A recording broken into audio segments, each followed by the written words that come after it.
দর্শক সবাইকে স্বাগত জানাচ্ছি নিউজ 24 নিয়মিত আয়োজন জনতন্ত্র গণতন্ত্র অনুষ্ঠানে রাজনীতি বিষয়ক এই আলোচনায় আমরা কথা বলি সমসাময়িক রাজনীতির গতি প্রকৃতি এবং পর্যবেক্ষণ তুলে ধরবার চেষ্টা করি। আমরা জানি যে এই মুহূর্তে রাজনীতিতে নানা রকম উত্তাপ ছড়াচ্ছে। আজকে যেমন আমরা দেখেছি নতুন করে বিশ্ববিদ্যালয়ের দাবিতে তিতুমির কলেজে অনির্দিষ্টকালের জন্য ক্লোজ ডাউন ঘোষণা করেছেন শিক্ষার্থীরা। অন্যদিকে রাজনীতিতে নানা রকম বক্তব্য আমরা দেখতে পাচ্ছি, নির্বাচন, সংস্কার, এই বিষয়গুলো ঘুরে ফিরে আসছে, আলোচনা চলছে, সমালোচনা চলছে। আমরা একদিকে নতুন বাংলাদেশের কথা বলছি, বৈষম্যহীন বাংলাদেশ, অন্যদিকে দ্রুত নির্বাচন দিয়ে রাজনৈতিক দলগুলো আবার চাচ্ছে সেখানে আরেকটি পরিবর্তনের কথা বলছেন। আমরা ডক্টর ইউনূসের বক্তব্য শুনেছি। সব মিলিয়ে আজকে আমরা সরকারের 100 দিন পার হয়ে গেছে, সেই মূল্যায়ন নিয়ে আমরা গতকালকেও কথা বলেছি, আজকেও বেশ কিছু বিষয় নিয়ে কথা বলতে চাই। আজকে মূলত আমরা কথা বলতে চাই সংস্কার ও নির্বাচন নিয়ে, এবং সংস্কার ও নির্বাচন কি সাংঘর্ষিক, এই প্রশ্নকে সামনে রেখে আজকে জনতন্ত্র গণতন্ত্রে আমরা উত্তর খুঁজবো। আমাদের সঙ্গে দুজন অতিথি রয়েছেন স্টুডিওতে, পরিচয় করে দিচ্ছি। আমাদের সঙ্গে রয়েছেন নাজমুল আশরাফ, রয়েছেন প্রধান সম্পাদক TVN 24, একজন সাংবাদিক। স্বাগত জানাচ্ছি নাজমুল আশরাফ আপনাকে। আমাদের সঙ্গে আছেন ব্যারিস্টার মীর মোহাম্মদ হেলাল উদ্দিন, সহ সাংগঠনিক সম্পাদক BNP। স্বাগত জানাচ্ছি। আমরা শুরুতেই নাজমুল আশরাফ আপনাকে দিয়েই শুরু করি। বিশেষ করে যদি আমরা 100 দিন পরবর্তী মূল্যায়ন নিয়ে গতকালকেও আমরা এই আলোচনায় কথা বলছিলাম, সব মিলিয়ে আসলে সংস্কার এবং নির্বাচন এই দুটো বিষয়ের মধ্যে কোথাও একটা কনফ্লিক্ট কাজ করছে, এটি আপনি মনে করেন কিনা? ধন্যবাদ আপনাকে। সাংঘর্ষিক হওয়ার কথা না, দুটোই কিন্তু লক্ষ্য, সংস্কারও লক্ষ্য, নির্বাচনও লক্ষ্য।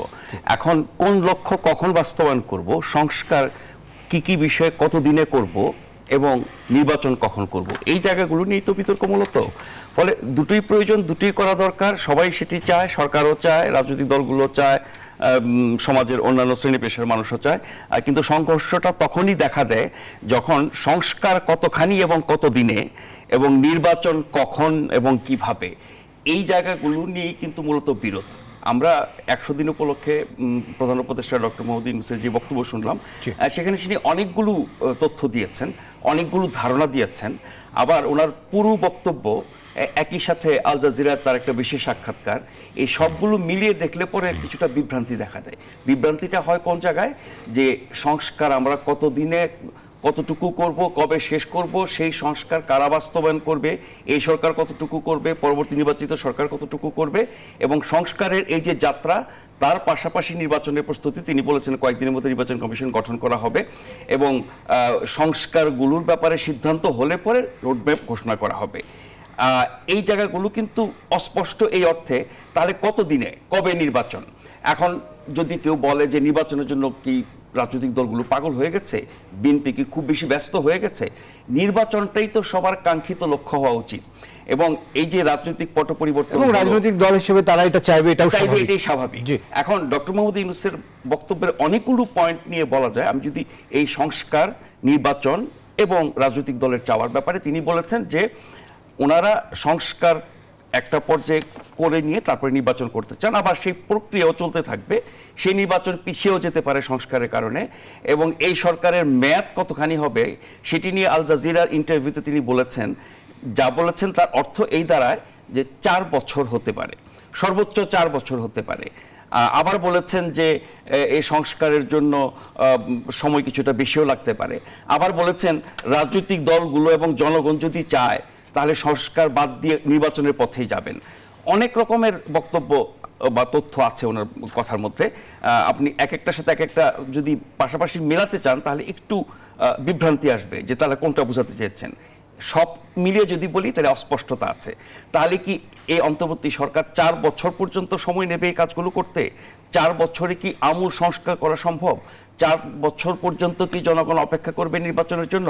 কিন্তু সেটা 4 বছর তো উল্লেখ করে চলবে বাংলাদেশে না। আল জাজিরা ইন্টারভিউতে বলা হয়েছিল যে 4 বছর সরকারের 5 বছর, এটাকে 4 বছর করা হচ্ছে সংবিধান সংস্কার কমিশনের বরাদ্দে, তিনি বলেছেন, এবং তার চেয়ে একটু কম লাগতে পারে। সেই কমটা কতখানি?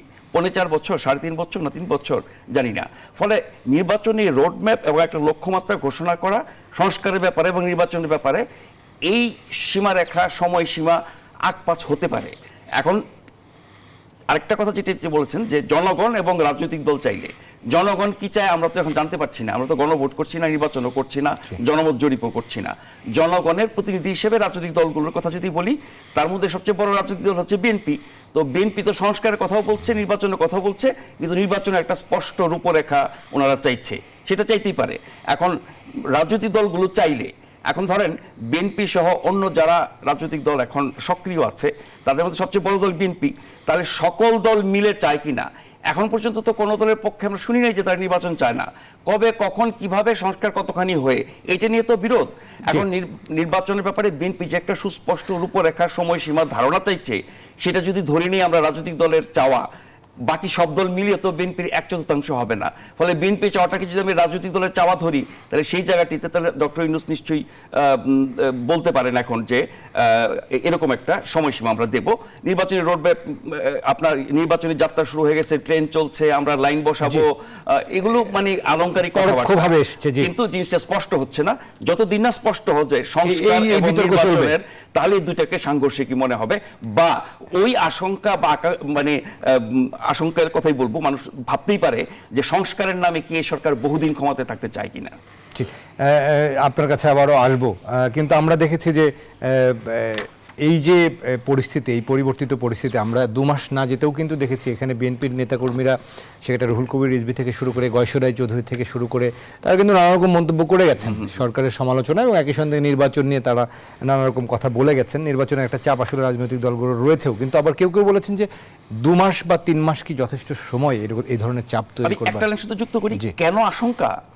1/11 অভিজ্ঞতা আমাদের আছে, ফলে এই ধরনের সরকার সংস্কারের নামে কি করে, কি করতে চায়, বা এখন যারা ক্ষমতাসীন এবং তাদের যারা মূল শক্তি ছাত্ররা, তাদের নানান কথাবার্তা শুনলে মনে হয় যে এই যাত্রাটা অনন্তকাল এবং খুব দীর্ঘমেয়াদী হবে, এই আশঙ্কা কিন্তু মানুষের আছে। যে এই সরকারকে জনগণই বসিয়েছে শেষ পর্যন্ত, তাদের প্রয়োজনেই বসে, তারা নিজের থেকে বসতে চাননি। নিশ্চয়ই সেই জনগণের আকাঙ্ক্ষা অনুযায়ী তাদেরকে কাজ করতে হবে। নাজিম আসবো আপনার কাছে। ব্যারিস্টার মীর মোহাম্মদ হেলালুদ্দিন, আপনার কাছে জানতে চাইবো, আমরা দেখেছি যে বিএনপি মহাসচিব মির্জা ফখরুল ইসলাম আলমগীর আজকেও একটা গণমাধ্যমের সাক্ষাৎকারে তিনি বলেছেন যে যারা বিপ্লবের কথা বলছেন তাদের উচিত সরকারে না থেকে বিপ্লবী দল তৈরি করা, এই ধরনের একটা সাক্ষাৎকারে তিনি বলেছেন, এবং অনেক খোলামেলা আজকে আলোচনা তিনি করেছেন সব মিলিয়ে সরকারের এবং এই যে রাজনৈতিক পরিস্থিতি নিয়ে, সেই সাক্ষাৎকারে উঠে এসছে। আপনার কাছে জানতে চাইবো যে এই সংস্কার নির্বাচন নিয়ে বিএনপির দিক থেকে আপনারা মনে করেন কিনা যে এটা কি আদৌ সাংঘর্ষিক একটা পরিস্থিতিতে আছে, সাংঘর্ষিক সিচুয়েশনের দিকে যাচ্ছে? আপনাকে ধন্যবাদ, আমার সহ আলোচনাকেও শুভেচ্ছা।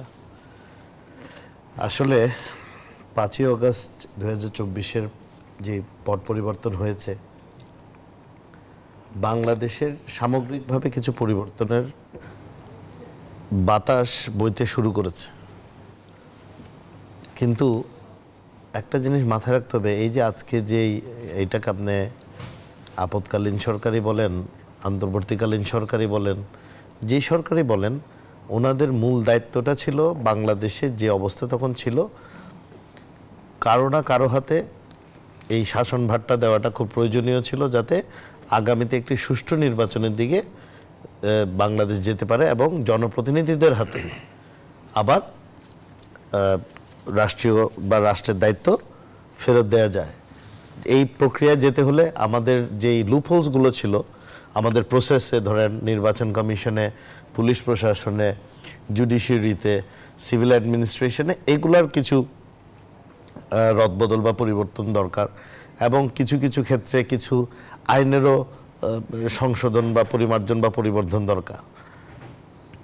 এখন সংস্কার আগামী নির্বাচন হওয়ার জন্য কতটুকু প্রয়োজন এবং পরবর্তী নির্বাচন ব্যবস্থা কোন বন্দোবস্তে হলে এটা সর্বজন গৃহীত হবে বা সর্বজন সমাদৃত হবে, এই বিষয়গুলো নিয়ে কাজ করাটা মূলত আমি মনে করেছিলাম ওনাদের কাজ। এই যে আপনার আজকে যে প্রশ্নটা করলেন সাংঘর্ষিক কিনা নির্বাচন আর সংস্কার, এটা তো সাংঘর্ষিক হওয়ারই কথা না।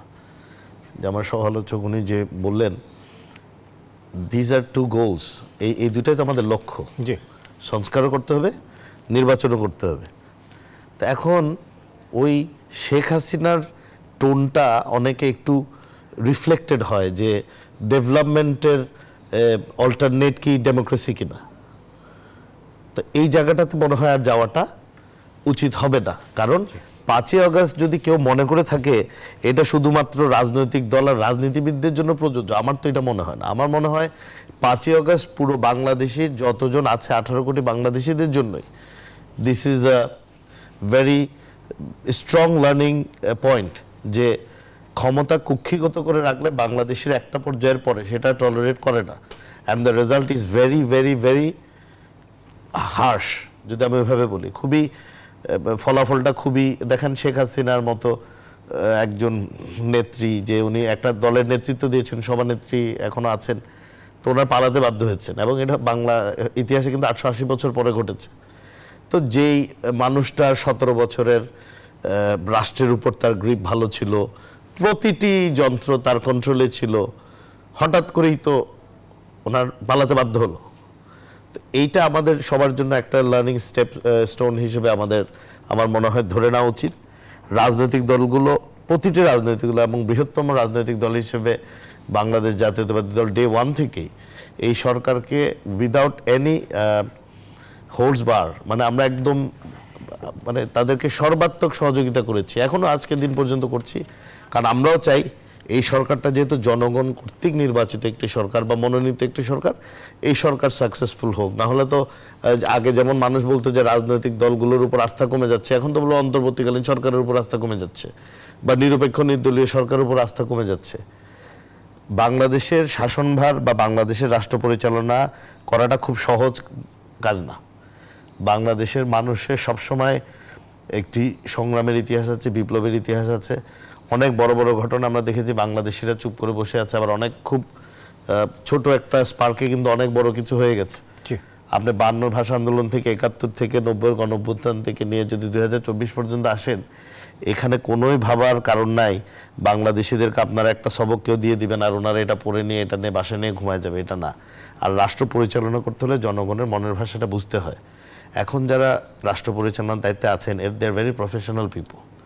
ওনাদের কিন্তু খুব জনসম্পৃক্ততামূলক কোনো কর্মকাণ্ডে ওনারা কোনো সময় ছিলেন না। কিন্তু সেটাই যদি হয়, ওনাদের যেহেতু অভিজ্ঞতা নেই, সেই সময়টা সুযোগটা না দিয়ে রাজনৈতিক দলগুলো যদি প্রতিনিয়ত তাদের তীব্র সমালোচনাই করে যায়, তারা তো সময় তো প্রায় 100 দিন, যে না 100 দিন না, আরো আগে থেকেই সমালোচনাটা শুরু হয়ে গেছে, চাপ শুরু হয়ে গেছে হয়তো 60 দিনের মাথায় এসে। এবং আপনারা এটা যদি আমি আপনাকে এখন যদি একটা পাল্টা প্রশ্ন, এটা কেন হয়েছে, এটা জবাব কিন্তু উনি দিয়েছে। There is no road map, সব ভেগ কথাবার্তা, মানে সংস্কার করছি, রেল লাইন লাগাচ্ছি, রেল লাইন বসবো, রেল তুলবো। আপনি যদি স্ট্রেট একটা গাইডলাইন দেন যে ঠিক আছে আমরা এই ফেজে 3 মাস এটা করেছি, 4 মাস এটা করবো, 6 মাস পরে গিয়ে তারা তো কেউ বলেননি যে তারা আসলে আজীবন ক্ষমতায় থাকতে, না না, কিন্তু তারা এটাও বলেননি, না না চাইলেই তো আর হবে না আজীবন ক্ষমতায় থাকার বিষয়টা। কিন্তু আমি যেটা বলতে চাচ্ছি যে একটা ক্লিয়ার রোড ম্যাপ, যে আমি আমার এই কাজটা করব, this is my time line.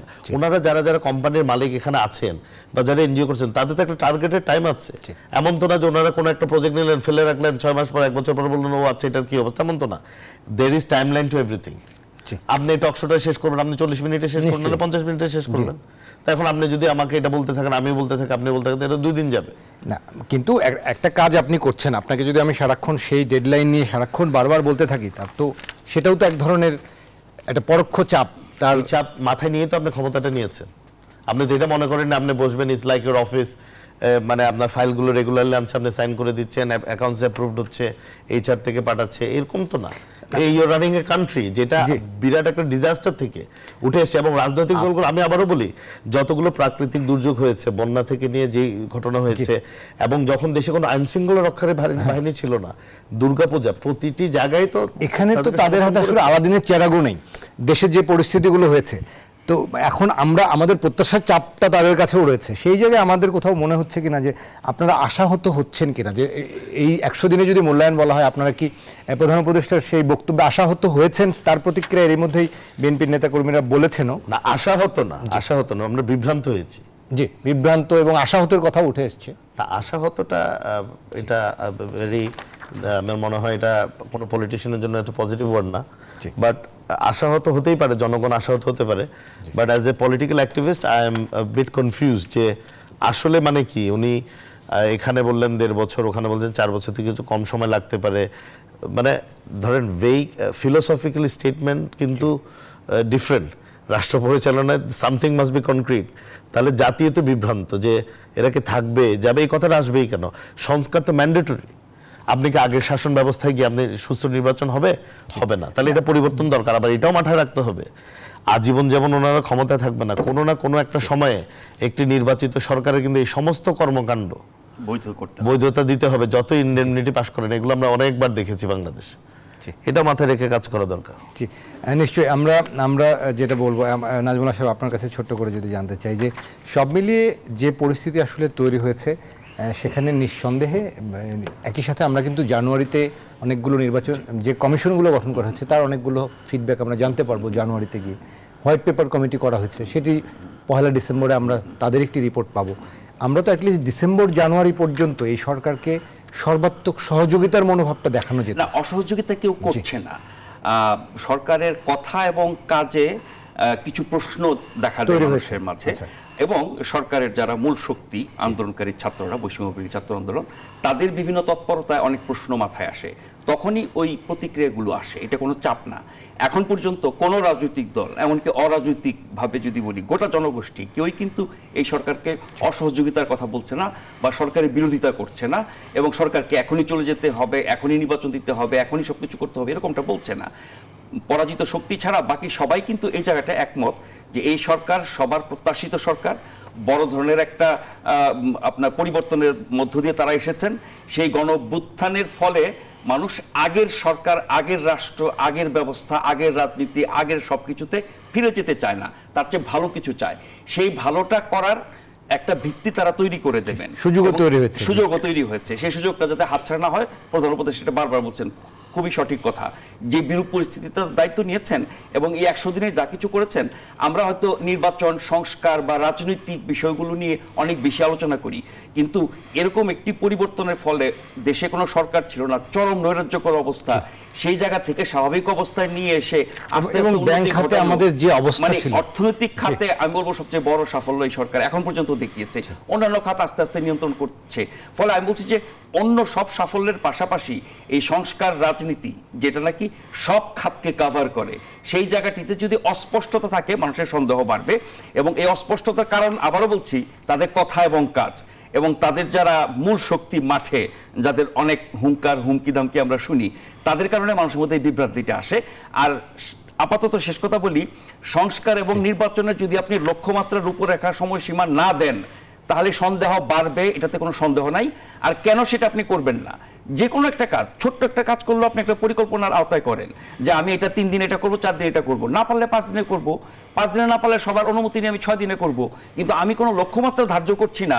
এখানেই তো লোকজনের সন্দেহটা তৈরি হয়, কেন লক্ষ্য ধার্য করছেন না? আপনি নির্বাচনের লক্ষ্যমাত্রাও ধার্য করছেন না, সংস্কারের লক্ষ্যমাত্রাও ধার্য করছেন না। এবং সংস্কার সম্পর্কে কমিশনগুলো হচ্ছে, তাদের রিপোর্ট আমরা দেখবো, তারা কি বলেন, সেগুলো কিভাবে বাস্তবায়িত হয়। কিন্তু তাদের যারা রাজনৈতিক শক্তি, আমি যদি বলি ছাত্ররা, তারা যা বলেন তাতে তো মনে হয় 100 বছর লাগবে এইসব সংস্কার নিশ্চিত করতে। মানে রাষ্ট্রকে কি বানাতে চান? মানে বাংলাদেশ নামক রাষ্ট্রের সবকিছু বদলে ফেলা কতদিনে সম্ভব, আর দরকার আছে কিনা? নিশ্চয়ই যেগুলো দায়ী, আমি বলছি স্বৈর শাসন, ফ্যাসিবাদী শাসনের জন্য যা কিছু দায়ী, সেই কারণগুলো দূর করে নিতে হয়। জি নিশ্চয়ই, আমরা আসবো আপনার কাছে। আমরা বিরতিতে যাব, তার আগে ছোট্ট করে মন্তব্য নেব ব্যারিস্টার মীর মোহাম্মদ হেলালুদ্দিন। আমরা দেখেছি যে সবথেকে বড় স্বস্তির জায়গা যেটি, যে মাথার উপর থেকে 15-16 বছরের একটা স্বৈর শাসন বা দানবের কথা আপনারা বলতেন, যে দানবীর একটা শক্তি মাথা থেকে সরেছে, এবং সেটা একটা অভ্যুত্থানের মধ্য দিয়ে হয়েছে। এবং বিএনপি নেতা কর্মীদের লাখ লাখ মামলা, আপনাদেরকে সকালবেলা কোর্টে গিয়ে হাজিরা দেওয়ার যে বিষয়গুলো ছিল, হয়রানিগুলো ছিল দিনের পর দিন, সেই জায়গাগুলোতে তো একটা স্বস্তির জায়গা তৈরি হয়েছেই। আমরা কি সব মিলিয়ে এখন আসলে যে রাজনৈতিক সহযোগিতা, ঐক্যের জায়গা, এই 100 দিন পর আপনাদের মনোভাবের জায়গাটা যদি বলতেন, যে এখন আসলে কি আপনাদের ঘুরে ফিরে আমরা দেখছি যে 1/11-এর দুঃস্বপ্নের কথাগুলো বিএনপি নেতাকর্মীদের মুখ থেকে অনেক সময় আসছে। না, আমরা আবারও বলি, এই সরকারকে শুরুর থেকে আমরা সর্বাত্মক সহযোগিতা করে আসছি, আমরা এখনও করছি, আমরা ভবিষ্যতেও করব। কারণ এই সরকার তো কোনো পার্টিসান গভর্নমেন্ট না, বা এই সরকারকে কেউ জোর করে আমাদের উপর চাপিয়ে দেয়নি। বাংলাদেশে অনেকগুলো স্টেক হোল্ডার আছে, বাংলাদেশের শাসন ব্যবস্থায়, বাংলাদেশের রাজনীতিতে। বাংলাদেশ জাতীয়তাবাদী দল বর্তমান সময়ে, বর্তমান প্রেক্ষাপটে আমি মনে করি লার্জেস্ট স্টেক হোল্ডার ওনারা, জনগণের পরে। জনগণ তো সবচেয়ে ফার্স্ট স্টেক হোল্ডার, অলওয়েজ জনগণ। তো আমরা চাচ্ছি একটা আলাপ আলোচনার মাধ্যমে জাতির জন্য এটা ভালো হয়, যে একটা গাইডলাইন আসুক, একটা দিক নির্দেশনা আসুক, যে আসলে সংস্কার কতটুকু। আমরা নিজেরাই তো 1 বছর আগে, 6 বছর আগে কাজ শুরু করছিলাম। গত বছর 23শে জুলাই 31 দফার রাষ্ট্র মেরামতের আমরাও প্রস্তাব করেছি, বাট সমস্ত কাজকে অন্তর্বর্তীকালীন সরকারের কিনা, তাহলে জনগণের নির্বাচিত সরকারের কাজটা কি হবে? সংস্কারের এখন উনি যেটা বললেন, স্বৈর শাসন বা স্বৈর শাসন ব্যবস্থা কন্ট্রোল করতে যতটুকু সংস্কার দরকার আমার মনে হয় অতটুকু সংস্কার করেই ওনাদের উচিত একটি নির্বাচনের দিকে যাওয়া। এবার যেই নির্বাচিত হয় সে পরবর্তীতে বাকি সংস্কারগুলো কন্টিনিউ করবে, এবং এই সংস্কারগুলো যে দুঃখিত যেই সরকারে আসুক না কেন বাংলাদেশে করতে বাধ্য। নিশ্চয়ই নিশ্চয়ই এটি সময়ের দাবি। আমরা অনেক ধন্যবাদ। আমরা একটা বিরতি নেবার সময় হচ্ছে, বিরতি থেকে ফিরে এসে আরও কথা বলবো। দর্শক, গণতন্ত্রে আমরা কথা বলছি সংস্কার ও নির্বাচনকে সাংঘর্ষিক এই শিরোনামে এবং সমসাময়িক রাজনীতির নানা বিষয় নিয়ে আমরা কথা বলতে চাই। একটা বিরতির পর আশা করি আমাদের সঙ্গে থাকবেন। দর্শক, আরও একবার স্বাগত জানাচ্ছি গণতন্ত্রে। আমরা আজকে কথা বলছি সংস্কার ও নির্বাচনকে সাংঘর্ষিক এই প্রশ্নকে সামনে রেখে। আমাদের সঙ্গে স্টুডিওতে রয়েছেন নাজমুল আশরাফ, রয়েছেন প্রধান সম্পাদক TVN24, সিনিয়র সাংবাদিক। স্বাগত জানাচ্ছি আরও একবার। আমাদের সাথে আছেন ব্যারিস্টার মীর মোহাম্মদ হেলাল উদ্দিন, সহ সাংগঠনিক সম্পাদক BNP। আরও একবার স্বাগত জানাচ্ছি। আমরা যে আলোচনায় ছিলাম যে সংস্কার এবং নির্বাচন এবং সব মিলিয়ে 100 দিনের একটা মূল্যায়নের চেষ্টা করছিলাম। নাজমুল আশরাফ, আমরা যে বিষয়টি নিয়ে একটু কথা বলতে পারি যে সব মিলিয়ে আমরা যে ষড়যন্ত্রের কথা শুনছি, রাজনৈতিক যে পরিস্থিতি, চলমান যে পরিস্থিতি, সেখানে নির্বাচন সংস্কার তো একটা আলোচিত বিষয় আছেই। এর মধ্যে স্বৈরশাসনের অনেক দোসররা রয়ে গেছেন প্রশাসনে, সেটি নিয়ে অভিযোগ উঠছে। সেখানে আমরা অনেক রকম উত্তাপ আসলে রাজনীতিতে শুনতে পাচ্ছি। অন্যদিকে আমরা ফ্যাসিবাদী সিস্টেম বিলোপের কথা বলছি, বৈষম্য বিরোধী ছাত্র আন্দোলন, তাদের মধ্যে আবার মতবিরোধ তৈরি হচ্ছে অনেক ইস্যুতে। সামগ্রিকভাবে আমাদের এই জুলাই আন্দোলনের যে স্পিরিট, সেটা ব্যর্থ হলে আসলে বাংলাদেশ ব্যর্থ হবে, এরকম কথা আমরা বলছি। সেই জায়গাটি যেন না হয়, সেক্ষেত্রে আমাদের আসলে অগ্রাধিকার এবং রাজনৈতিক ঐক্যমত্য, আমাদের আসলে বিবেচনাটা কি হওয়া উচিত? শেষ লাইনটা ইম্পর্টেন্ট। এই সব লক্ষ্য অর্জনের জন্য আমাদের ঐক্যমত্য দরকার। এটি জাতীয় ঐক্যমত্য, এবং জাতীয় ঐক্যমত্য কিভাবে গঠিত হয়? মূলত রাজনৈতিক দলগুলোর মাধ্যমে, এবং আপনি যদি সমাজের অন্য সব মানুষকে সম্পৃক্ত করতে যান, প্রত্যেকটা শ্রেণী পেশার মানুষের কিন্তু সংগঠন আছে, নেতৃত্ব আছে, প্রতিষ্ঠান আছে।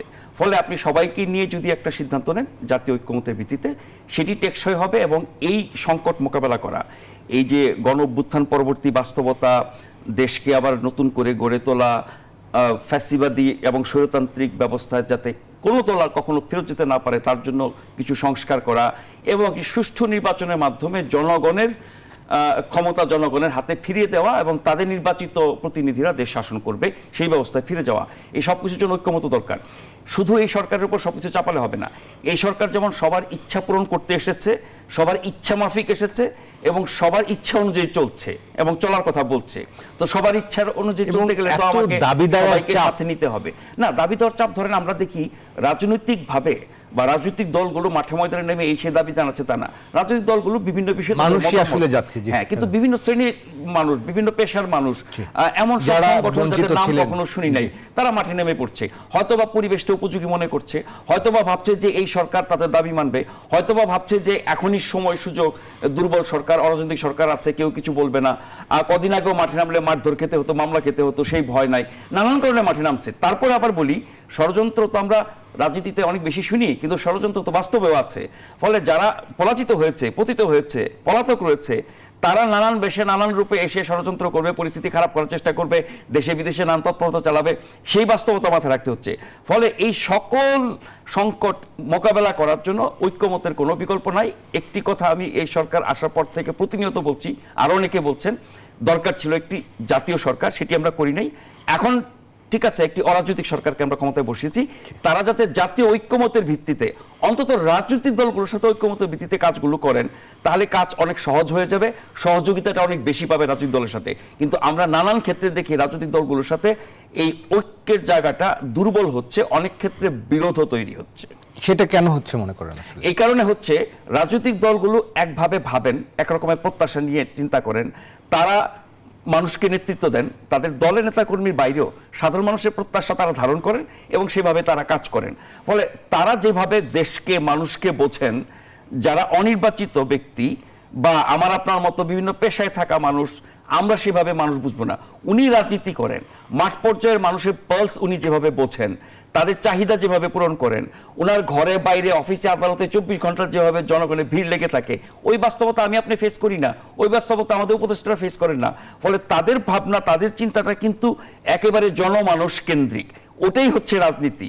এবং সেই রাজনীতিটাকে গণতান্ত্রিক প্রক্রিয়ার মাধ্যমে যদি আপনি বাস্তবায়ন করতে চান রাষ্ট্রীয় পর্যায়ে, তাহলে রাজনৈতিক দলের সমর্থন, সহযোগিতা, পরামর্শের কোনো বিকল্প নাই। জি, নিশ্চয়ই আমরা আসবো আপনার কাছে আরও একবার। আমরা ব্যারিস্টার মীর মোহাম্মদ হেলাল উদ্দিন আপনার কাছে একটু জানতে চাইবো যে সামগ্রিকভাবে আসলে আপনার কাছে, যেহেতু আমরা বলছিলাম বিরতির আগে যে বিএনপি নেতাকর্মীদের মধ্যে এক ধরনের হতাশার সুর অথবা অনেক রকম এই যে বিভ্রান্তি ছড়াচ্ছে, যে বিষয়গুলো বলছে অন্তর্বর্তীকালীন সরকারের কর্মকাণ্ড নিয়ে মন্তব্য করছেন, সব মিলে আপনার কাছে একটু জানতে চাইবো যে এই মুহূর্তে আসলে রাষ্ট্র পরিচালনা করতে গিয়ে এই যে ঐক্যমত্যের জায়গাগুলোতে যে ঘাটতির কথা আসলে নাজমুল হক সাহেব বলছিলেন, কোথাও মনে হচ্ছে যে পরিচালনা একটু অগোছালো হচ্ছে, এলোমেলো হচ্ছে, ঠিক শৃঙ্খলিত হচ্ছে না, সেই জায়গাগুলো ছন্দপতন হচ্ছে, হলে সেটি কেন হচ্ছে? জাতীয় ঐক্যমতের ভিত্তি যে কথাটা বললেন এটা খুবই গুরুত্বপূর্ণ। একটা দেশ চালানো বা একটা প্রতিষ্ঠান চালানো দুটো ভিন্ন জিনিস। একটা দেশ চালাতে হলে যেমন আপনার দেশের সকল মেশিনারিজ যেন ঠিক মতো চলে সেটাও দেখতে হবে, আবার একই সাথে আপনার জনগণের চাওয়াটাকে ব্যালেন্স করতে হবে, একটা ইকুইলিব্রিয়ামে রাখতে হবে। এখন যারা দেশ পরিচালনার দায়িত্ব পেয়েছেন তারা তো হঠাৎই পেয়েছেন, এমন একটা পরিস্থিতিতে এই ব্যাপারে তাদের কোনো প্রিপারেশনও ছিল না, অভিজ্ঞতা তো নাই, বাট কোনো প্রস্তুতিও তারা নিতে পারেনি। তো এখন আমি যদি একজন সচেতন রাজনৈতিক কর্মী হিসেবে একটা কথা বলি, যাদের দেশ পরিচালনার অভিজ্ঞতা ছিল যেসব রাজনৈতিক দলের, এবং যারা জনগণের পাশে আছে, এবং একটা মোটামুটি আপনি মানে খোলা চোখে দেখলেই বোঝা যায় যে এরা মোটামুটি একটা সাবস্টেন্সিয়াল পপুলেশনকে রিপ্রেজেন্ট করে, সাথে সাথে অন্যান্য ছোট যে রাজনৈতিক দলগুলো আছে যাদেরকে আগামী নির্বাচনে আপনি মনে করছেন তারা কন্টেস্ট করবে, তাদের কিছু পরামর্শ আমার মনে হয় এই ক্ষেত্রে নেওয়া উচিত। দেখেন, এক বাংলাদেশিদেরকে আপনি যদি একটা দিক নির্দেশনা না দেন, আজকেই আমি যখন এখানে আসছিলাম এক ভদ্রলোক আমাকে ফোন করেছে একটা ইউনিয়নের ওয়ার্ডের থেকে, তো উনি বলছে ভাই এরা তো মানে 7-8 বছর থেকে যাবে। তো উনি কিন্তু রাজনীতি করেন, উনি হলো একজন শিক্ষক, মানে ওনার একটা চাকরির সমস্যা উনি আমাকে ফোন করেছেন। তো এই যে তার একটা শিক্ষকের মনে যে প্রান্তিক পর্যায়ে একটা মানুষ মনে করতেছে এই গভর্নমেন্ট 7-8 বছর থেকে যাবে, তো কেন? এটা তো আমি তাকে বলি নাই, আপনিও বলেন নাই। এই আশঙ্কা কেন হয়েছে? এটা কেন হয়েছে? এ কিন্তু পলিটিক্স করেন, উনি এক শিক্ষক ভদ্রলোক, মানে একটা জায়গায় সমস্যা হচ্ছে, এটা উনি সাহায্য চাচ্ছেন, ঠিক আছে যদ্দূর পারি চেষ্টা করব, কিন্তু ওনার যে চিন্তাধারাটা এইটাকে দূর করতে হবে। এই যে কনফিউশনটা, যে একটা আপনি একটা লুকোচুরির এটা দরকার নেই তো এখানে, বিকজ ওনাদের তো কোনো স্টেক নাই এখানে। ওনাদের একমাত্র হচ্ছে ওনারা যে সম্মানিত ব্যক্তিবর্গ এখানে আছেন, এই একই সম্মানে যেন ওনারা নির্বাচিত সরকারের হাতে দেওয়ার পরও থাকতে পারেন। আমি ব্যক্তিগতভাবে আমি কিন্তু সেটাই চাইতাম, যে আমাকে আমার দেশের পুরো বাংলাদেশ মিলে আমাকে একটা দায়িত্ব দিয়েছে, এই দায়িত্বটা আমি করে যাতে আমি আমার সম্মানটা অক্ষুণ্ণ রাখতে পারি, এবং সবসময় যাতে বাংলাদেশ এবং বাংলাদেশের আমাদেরকে সম্মানের সাথে স্মরণ করে। আপনি ধরেন যারা এরকম হয়েছে, এই জেনারেল মইনুল আহমেদ ছিল, ফখরুদ্দিন ছিল, 111-এর কথা বলছেন, এরা কিন্তু খুব ভালো নেই, এবং এদের নাম একটা গালির মতো হয়ে গেছে। তো আমরা অবশ্যই চাইবো না এই সরকারে যারা জড়িত আছে তারা এদের ধারের কাছেও থাকুক, বিকজ এটা ওনাদের উদ্দেশ্য না। কিন্তু ওনাদের অস্পষ্টতাটা, যদি বিভ্রান্তি নাও বলি, অস্পষ্টতা কিন্তু অনেক বিভ্রান্তির জন্ম দিচ্ছে। আমার মনে হয় যেহেতু ওনারা একই জিনিস চান, ওনাদের একটা রিজনেবল রোডম্যাপ দিয়ে দিলেই কিন্তু দেশও মানে একটা দিক নির্দেশনা পায়, এবং দেশের মানুষ একটা দিক নির্দেশনা পায়। রাজনৈতিক দলগুলো এখন পর্যন্ত কিন্তু সরকারকে কোনো চাপই দেয়নি, সেভাবে কোনো দাবি দাওয়াও তোলেনি। জাস্ট একটা জিনিসই জানতে চাচ্ছে যে আমাদেরকে সংস্কার এবং নির্বাচনের একটা গাইডলাইন দেন, একটা দিক নির্দেশনা দেন, একটা রোডম্যাপ দেন, এবং সেটা ডিসেম্বর জানুয়ারিতে তো কিছু ফলাফল আমরা পাবো, যে কমিশন আশা করি পাবো। জি, সেই পর্যন্ত যদি আমরা একটু দেখি, একটু যদি বলি যে এই যৌক্তিক সময় নিয়ে অনেক সময় কথা বলা হয়, যে নির্বাচনের জন্য একটা যৌক্তিক সময়, সেটি নিয়ে আপনাদের দলের সিনিয়র নেতাকর্মীদের দিক থেকেও এই প্রশ্নটি বারবার নিশ্চয়ই আপনাকেও মুখোমুখি হতে হচ্ছে। এই যৌক্তিক সময়টা আসলে কতদিন হলে সেটাকে আপনারা মনে করেন যৌক্তিক সময়? না, আমি তাহলে আপনাকে এটা একটু ভেবে বলি, যৌক্তিক সংস্কারগুলো কি। এখন বাংলাদেশে আইটি সেক্টর অসম্ভব ডেভেলপ করতে হবে, এটা এখন 4G না 5G-তে নিতে হবে, এটা একটা সংস্কার। কিন্তু এটা কি প্রায়োরিটিতে আসার কথা কি না? আসার কথা না, এই সরকারের আমলে আসার কথা না। আমাদের এই সরকারের কাছে প্রায়োরিটি কি? নির্বাচন কমিশন পুনর্গঠন করা, পুলিশ প্রশাসনের একটা রদবদল, এবং পুলিশ আইনগুলোকে কিছু যুগোপযোগী আধুনিকরণ করা। সিভিল অ্যাডমিনিস্ট্রেশনে আজকে একটা মনে হয় ওনারা সংস্কার প্রস্তাব করেছে যে ক্লিয়ারেন্সের সময় কোনো রাজনৈতিক পরিচয় চাওয়া যাবে না, which is a very good thing. ওনা আজকে প্রস্তাব করেছে, আমি দেখলাম সফররাজ ওই যে স্বরাষ্ট্রমন্ত্রী ওই যে ওইটাতে ওনারা এই ধরনের কিছু দরকার নির্বাচনের আগে। এখন আপনি যদি পুরো বাংলাদেশটাকে পরিবর্তন করতে চান, that is first of all let me say it very clearly, it is not the duty of this government. They are not elected by the people. Duty না, এটা কি দরকার কি আছে? দরকার তো নাই। প্রথমে তো আপনার এটা আপনার রেসপন্সিবিলিটি, জব ডেসক্রিপশনেই পড়ে না। আপনার বুঝতে হবে উনি অ্যাঙ্কারিং করছে, আমি কিন্তু অ্যাঙ্কারিং করছি না, আমরা আলোচক। I need to know my job description. I cannot be the anchor. You are the anchor. আপনি এখানে অ্যাঙ্কার। তা আমি তো আমি আলোচক হিসেবে আমার আলোচনা করব। I cannot resume the responsibility of an anchor. তো এখানে মনে হয় যে একটু কনফিউশনটা হচ্ছে আবেগ আর মানে আমাদের কর্মক্ষেত্র কি, বাস্তবতা কি, বা মানুষ আকাঙ্ক্ষা কি, এখানে আমার মনে হচ্ছে একটা হ্যাপাজার্ড হয়ে যাচ্ছে। Solving is very simple. যৌক্তিক সংস্কারগুলো করেন যেগুলো প্রয়োজনীয়। সিভিল অ্যাডমিনিস্ট্রেশন বিচার বিভাগ অলরেডি শুরু হয়েছে এবং দৃশ্যমান আমাদের মাননীয় প্রধান বিচারপতি উনি he is trying his level best, এবং আমি বিশ্বাস করি ওনার যে background he will be successful. আমাদের এই সাথে আস্থা আছে। পুলিশ প্রশাসনে রদবদল শুরু হয়েছে, আমি আশা করছি আরও ইনক্লুড হচ্ছে, একটা শেপে চলে আসবে, এবং যারা এই কমিটিতে কাজ করছেন তারাও বেশ বিজ্ঞ প্রাজ্ঞ ব্যক্তিবর্গ। নির্বাচন commission is a very sensitive matter. এইটা ওনারা কীভাবে পুনর্গঠন করছেন এটা আশা করি আমরা, সংস্কার রিপোর্টটা তো অবশ্যই পাবলিক হওয়া দরকার এবং এটা নিয়ে আলোচনা হওয়া দরকার, এটা হবে। এগুলো হলে আমার মনে হয় আসলে ওনাদের মেবি ওনারা তারপরে হয়তো একটা দিক নির্দেশনা দিবেন, বাট আমি হলে এগুলো এই কয়টা কাজ করেই আমি নির্বাচনের একটা হয়তো রোডম্যাপ জাতির সামনে দিয়ে দিতাম যে হ্যাঁ এখন এতটুকু হয়েছে, এর মধ্যে আমরা নির্বাচনের প্রস্তুতি নিব। অন্যান্য যে সংস্কার এটা তো চলমান প্রক্রিয়া, এটা তো নির্বাচনের আগে হবে, নির্বাচনের পরেও হবে, অন্যগুলো স্বাভাবিক প্রক্রিয়া চলতে থাকবে, ওনাদেরটা নির্বাচিত গভর্নমেন্ট কন্টিনিউ করবে। আপনাকে আমি একটা কথা বলি, আমি একজন ব্যক্তিগতভাবে আইনজীবী, অনেক ইনভেস্টার এখন বাংলাদেশে ইনভেস্ট করছে না, একটু শাই ফিল করছে, মানে একটু অকওয়ার্ড ফিল করছে, অস্বস্তি বোধ করছে। হ্যাঁ, অস্বস্তি বোধ করছে। এটা তো দেশের জন্য ভালো না। আপনি বলেন ইকোনমি অবস্থা ভালো, ফরেন রেমিটেন্স এটা আবেগ থেকে আসছে, বন্ধ করে দিয়েছিল, কিন্তু বিনিয়োগ কর্মসংস্থান ভালো নয়, সেটা আমরা বলছি যে আবার আমরা যখন আলোচনা এটা বলে ফেলি ইকোনমি অবস্থা ভালো, তখন মনে হয় সামগ্রিক, সেটা সামগ্রিক না, ব্যাংক খাত তুলনামূলক হলো, যেহেতু আমাদের ফরেন রেমিটেন্স এসছে 5 আগস্টের পরে, এই জন্য একটা ভালো বুস্ট আপ হয়েছে। এই ছাড়া কিন্তু যে ইকোনমিক আপনি যে ওভারঅল দেখেন দ্রব্যমূল্য থেকে আগের চেয়ে খারাপ হচ্ছে না, আগের চেয়ে খারাপ হচ্ছে না, স্থিতিশীল আছে। যতটা ফরেন রেমিটেন্স বেড়েছে, এটা সত্যি যে আমাদের দেশের লোকজন পাঠিয়েছে। তা আমি আশা করি যে এই যৌক্তিক সংস্কারগুলো করলে খুব বেশি সময় লাগার কথা না, এগুলো করেই ওনারা অবশ্যই জাতির আশা আকাঙ্ক্ষার কথা ভেবে ওনারা নিশ্চয়ই একটা সুনির্দিষ্ট রোডম্যাপ ঘোষণা করবেন বলে আমি মনে করি, বিশ্বাস করি। নিশ্চয়ই আমরাও আশা করব। আমরা আরেকটা বিরতি নেবার সময় হয়েছে, বিরতি থেকে ফিরে এসে এসব বিষয় নিয়ে বিস্তারিত কথা বলবো। দর্শক, গণতন্ত্রে কথা বলছে সংস্কার ও নির্বাচন কতটা সাংঘর্ষিক সেই বিষয় নিয়ে এবং পাশাপাশি সমসাময়িক রাজনীতির নানা বিষয় নিয়ে। আমরা আরেকটা বিরতি নিচ্ছি, আশা করি সাথে থাকবেন। দর্শক, আরও একবার স্বাগত জানাচ্ছি গণতন্ত্রে কথা বলছি।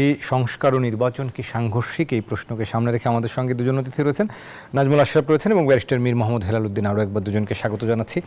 আমরা অনুষ্ঠানের শেষ ভাগে রয়েছি। নাজমুল আশরাফ, মোটা দাগে আমরা যে আলোচনা আজকে করছিলাম, সামগ্রিকভাবে সরকারকে মূল্যায়নের একটা প্রচেষ্টা ছিল, সংস্কার এবং নির্বাচন নিয়ে আমরা কথা বলছিলাম। এখন আসলে আমাদের যে জাতীয় ঐক্যমত্যের কথাও বলছিলেন, সব মিলিয়ে সার্বিক যে পরিস্থিতি, সেখানে দ্রব্যমূল্য, স্বস্তি, আইন শৃঙ্খলা পরিস্থিতি নিয়ে, ব্যবসায়ীদের বিনিয়োগ পরিবেশ নিয়ে নানা রকম এক ধরনের উদ্বেগ রয়েছে এখনও। সব মিলে আমাদের অগ্রাধিকারগুলো আসলে কি হওয়া উচিত সামগ্রিকভাবে? অগ্রাধিকার যদি আপনি জনগণের স্বার্থ, বেশিরভাগ মানুষের স্বার্থ চিন্তা করেন, তাহলে আপনার প্রতিদিনকার যে বিষয়গুলো, আপনি দ্রব্যমূল্যের কথা বললেন, চলাফেরা, জীবনের নিরাপত্তা, কর্মসংস্থান এবং ভালোভাবে বেঁচে থাকার জন্য, আগের চেয়ে একটু ভালো থাকার জন্য, অর্থনৈতিক সংকট কাটিয়ে ওঠার জন্য যেই কাজগুলো করা দরকার সেগুলো অগ্রাধিকার দেওয়া দরকার। এবং সেই জায়গায় সরকার চেষ্টা করছে, কিন্তু সবচেয়ে বড় সমস্যা যেটি ছিল বিগত সরকারের আমলে, দ্রব্যমূল্য, যার কারণে মানুষের জীবন নাভিশ্বাস এবং মানুষ কিন্তু ক্ষেপে গেছিল। বা এই যে গণ অভ্যুত্থানে সব শ্রেণীর মানুষ কেন যুক্ত হয়েছে? তারা কি আপনার ক্ষমতা যেতে চায়? তারা কি নির্বাচন চায়? তারা কি সরকার চেয়েছিল? না, ছাত্রদের আন্দোলনে সবাই যুক্ত হয়েছিল। এই কারণে প্রত্যেকে যার যার অবস্থান থেকে ওই সরকারের বিরোধিতা করেছে। সেটি তার দৈনন্দিন জীবন থেকে শুরু করে তার শিক্ষা, চাকরি, চিকিৎসা, সব ক্ষেত্রে তারা যে অন্যায় শিকার হয়েছে, বঞ্চিত হয়েছে, কষ্টে ছিল, সে কারণে মানুষ শরিক হয়েছে। ফলে এই বিষয়গুলোর উপরে সবচেয়ে বেশি গুরুত্ব দেওয়া উচিত। আমরা আইন শৃঙ্খলা পরিস্থিতি প্রতিনিয়ত উন্নতি হতে দেখছি, এখনও আশানুরূপ না। দ্রব্যমূল্য মোটেও আশানুরূপ না। এখন দ্রব্যমূল্যের ক্ষেত্রে যেটা অনেক বছর ধরে শুনে আসছি, সিন্ডিকেট, চাঁদাবাজি, এটা কেন সরকার বন্ধ করতে পারছে না? আগে সরকারের লোকজন সিন্ডিকেট করতো, চাঁদাবাজি করতো, তাই তারা ব্যবস্থা নিত না এবং স্বীকারই করতো না সিন্ডিকেটের কথা। এই সরকারের তো সেই সমস্যা। এখন তাহলে চাঁদাবাজি কারা করছে? এখন যে বলা হয় যে হাত বদল হয়েছে, মানে আগে আওয়ামী লীগ চাঁদাবাজি করতো, এখন বিএনপি করে বা জামাত করে বা অন্য কোনো দল করে, তাদের ধরেন না কেন? বিএনপি কি না করছে জামাত দলের লোকজনকে ধরেন না? তো কেন সরকার সেই সিন্ডিকেট এবং চাঁদাবাজদের ধরছে না? সিন্ডিকেট চাঁদাবাজ যদি আপনার অন্য দলের হয়েও এখন কাজ করে, সেই দলকে দায়িত্ব নিতে হবে এবং সরকার যদি ব্যবস্থা নেয়, আমার ধারণা কোনো দলই বলবে না তাদের বিরুদ্ধে ব্যবস্থা নিয়েন না। সেই জায়গাটা হাত না দেওয়ার কারণ কি? আবার কেউ কেউ বলেন যে এরা এত শক্তিশালী, বাজার ব্যবস্থাকে ওরা এমনভাবে নিয়ন্ত্রণ করে, তাদেরকে সরিয়ে ফেললে একদম মানে অবস্থা খারাপ হয়ে যাবে। তো এমন কি ব্যবস্থা তাদের হাতে আছে যে তাদেরকে সরিয়ে দিলে ব্যবস্থা খারাপ হয়ে যাবে? বাজার ব্যবস্থার উপরে যদি সরকারের নিয়ন্ত্রণ না থাকে, দ্রব্যমূল্য নিয়ন্ত্রণে না আসে, মানুষ যদি ঠিকমতো খেয়ে পরে বাঁচতে না পারে, তাহলে কিন্তু রাজনৈতিক দল লাগবে না, সাধারণ মানুষ কিন্তু খেপে যাবে, ফুসে যাবে, তখন সরকার অনেক বেশি বেকায়দায় পড়বে। ফলে আমি বলবো যে সংস্কার, নির্বাচন, রাজনৈতিক বিষয় যা কিছু আমরা বলি না কেন, এগুলো তো দূরবর্তী লক্ষ্য। একজন সাধারণ মানুষ, একজন রিকশাওয়ালা, একজন শ্রমিক, একজন কৃষক, তার কাছে কিন্তু নির্বাচন সংস্কারের চেয়ে অনেক বেশি গুরুত্বপূর্ণ প্রতিদিন ভালোভাবে থেকে বেঁচে থাকা। সেই জায়গাটিতে আমার মনে হয় যে যথেষ্ট সাফল্য আসছে না।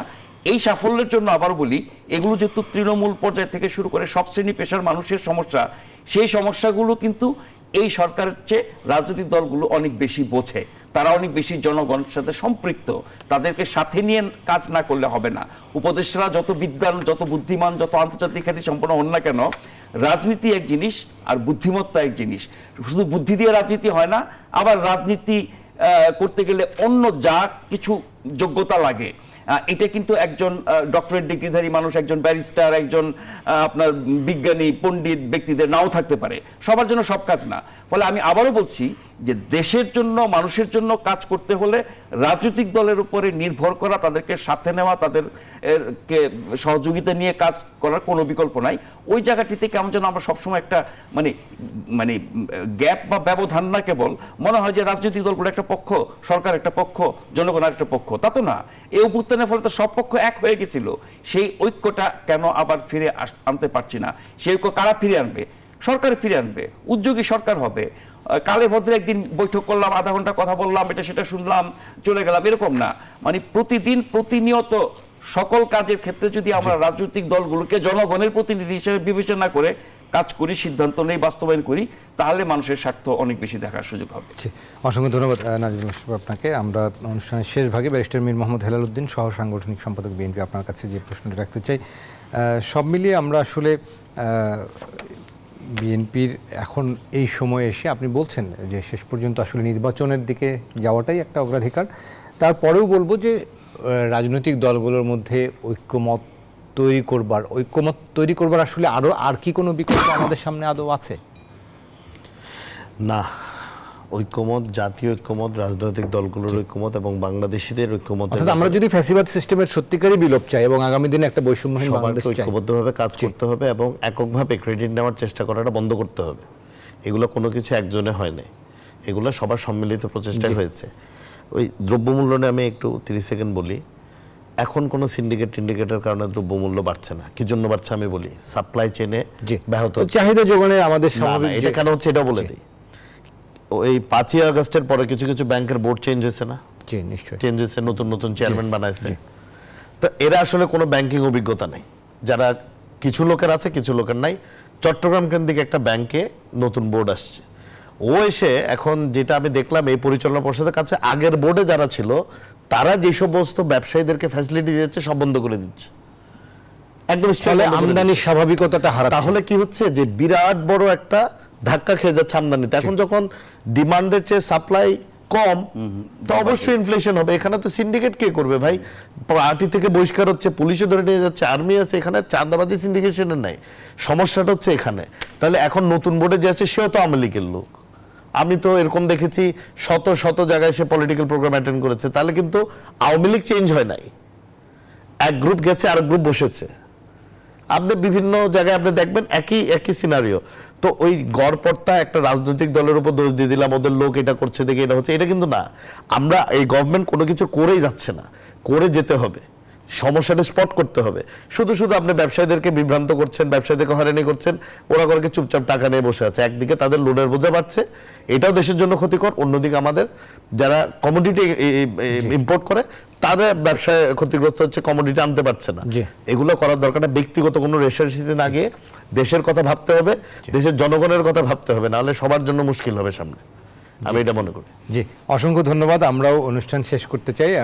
নাজমুল আশরাফ যদি ছোট্ট করে কিছু যোগ একটা লাইন বলবো, যে ধরেন সব জায়গায় আমরা আওয়ামী লীগ খুঁজি যদি, তাহলে কিন্তু কোনো কিছু ঠিক থাকবে না। উনি যে ব্যবসা উদাহরণটা দিলেন, এরকম খাতোয়ারি সব ক্ষেত্রেই আমরা সব জায়গায় শুধু আওয়ামী লীগ খুঁজি, এবং কিছু লোক আছে যে মানে আওয়ামী লীগের আমলে আওয়ামী লীগের অফিসের সামনে দিয়ে হেঁটে গেছে, তাকেও ধরো, এরকম একটা অবস্থা দাঁড়িয়ে গেছে সব পেশার ক্ষেত্রে।